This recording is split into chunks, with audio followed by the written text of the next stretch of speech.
ကမ္ဘာဗလာပြိုင်ပွဲမှာဘိုးဆွဲဖို့ရေမန်းအစားဆုံးအသင်းတွေကတသင်းဖြစ်တဲ့ပေါ်တူဂီအသင်းရဲ့အားသာချက်အားနည်းချက်နဲ့စိတ်ဝင်စားစရာသတင်းအချက်အလက်တွေကိုသုံးသပ်တင်ဆက်ပေးသွားမှာဖြစ်ပါတယ်အားလုံးပဲမင်္ဂလာပါခင်ဗျာ Entertainment Mind Sport ကနေပြန်လည်ကြိုဆိုလိုက်ပါတယ်ပေါ်တူဂီအသင်းကိုနီးပြ Roberto Martinez ကဦးဆောင်နေပြီး4-3ဒါမှမဟုတ်4-3-3ကစားကွက်တွေကိုအဓိကအသုံးပြုကဘောလုံးပိုင်ဆိုင်မှုအသာစီးနဲ့ပွဲကိုထိန်းချုပ်ကစားတဲ့ viewer ကိုကျင့်သုံးနေရှိပါတယ်လွန်ခဲ့တဲ့10နှစ်ကယူရိုချန်ပီယံဖြစ်ခဲ့တဲ့ကစားသမားတွေထဲမှာခရစ္စတီယာနိုရိုနယ်ဒိုတဦးသာကြံရှိတော့လဲလက်ရှိကစားသမားစုဖွဲ့မှုနဲ့ပဲပြီးခဲ့တဲ့နွေရာသီကစပိန်အသင်းကိုအနိုင်ယူက Nation League ဖလားကိုစုခိုးထားနိုင်ခဲ့ပါတယ်ပေါ်တူဂီသင်းရဲ့အားသာချက်တွေကိုပြောရရင်လူစင်းတောင်တင်ပြီးမျှတမှုရှိတယ်ကမ္ဘာ့အဆင့်ကွင်းလယ်တွေပိုင်ဆိုင်ထားပြီးကစားကွက်ပြောင်းလဲရလွယ်ကူတယ်တောင်ပန်တွေကနေတဆင့်ဖြတ်တင်ဘောတွေနဲ့ပြိုင်ဘက်တွေကိုဖိအားပေးနိုင်တယ်စတဲ့အချက်တွေကိုတွေ့ရပါတယ်ပေါ်တူဂီအသင်းကခြေစစ်ပွဲတွေမှာတပွဲတင်ပြန်မျှ22ကြိမ်အထိဖြတ်တင်ဘောတွေလောက်ဆောင်ပြထားတာကိုတွေ့ရပါတယ်တခါ PSG အသင်းနဲ့တူဥရောပချန်ပီယံလိဖလားကိုပူပူနွေးနွေးရရှိထားတဲ့ကွင်းလယ်ဗိုလ်ချုပ်ဘန်တင်ညာနဲ့2025-2026 Premier League မှာဂိုးဖန်တီးမှု22ကြိမ်နဲ့စံချိန်တင်နိုင်ခဲ့တဲ့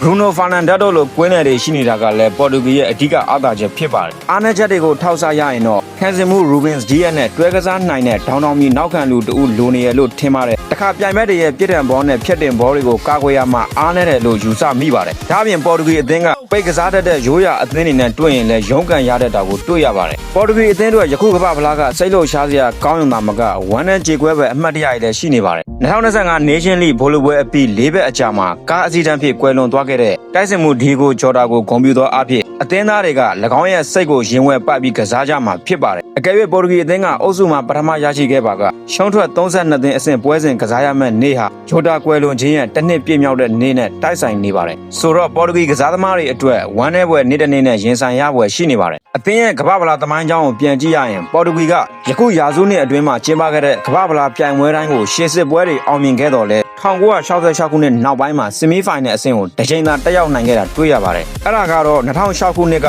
နောက်ဆုံးချိန်အဖြစ်ဆီမီဖိုင်နယ်ကိုတက်ရောက်ခဲ့တာဖြစ်ပြီး2010ကမ္ဘာဖလားမှာ16သင်းအဆင့်2014ဘရာဇီးကမ္ဘာဖလားမှာတော့ကအုပ်စုအဆင့်နဲ့တင်လှည့်ပြန်ခဲ့ရပါတယ်ပြီးခဲ့တဲ့2018ရုရှားကမ္ဘာဖလားမှာတော့16သင်းအဆင့်ကိုပြန်တက်နိုင်ခဲ့ပြီးအာဂျင်တီးနားအသင်းဗိုလ်ဆွဲခဲ့တဲ့ကာတာကမ္ဘာဖလားမှာတော့ကွာတာဖိုင်နယ်အထိတက်ရောက်နိုင်ခဲ့ပါတယ်လက်ရှိမှာကစားသမားစုဖွဲ့မှုအကောင်းဆုံးအသင်းတွေကတသင်းဖြစ်တဲ့ပေါ်တူဂီအနေနဲ့ဒီနှစ်ကမ္ဘာဖလားမှာရောရေမန်းစားနေတယ်လို့ချန်ပီယံဆုကိုရယူသွားနိုင်မလားဒါမှမဟုတ်ဘယ်အဆင့်လောက်ထိအကောင်းဆုံးစွမ်းဆောင်ပြနိုင်မလဲဆိုတာကတော့စိတ်ဝင်စားစရာပါဒီချက်နဲ့ပတ်သက်ပြီးတော့လဲဘောလုံးရှင်ပရိသတ်တွေအနေနဲ့ကွန်မန့်မှာမှတ်ချက်ပေးခဲ့ကြပါအောင်ဗျအားလုံးကျေးဇူးတင်ပါတယ်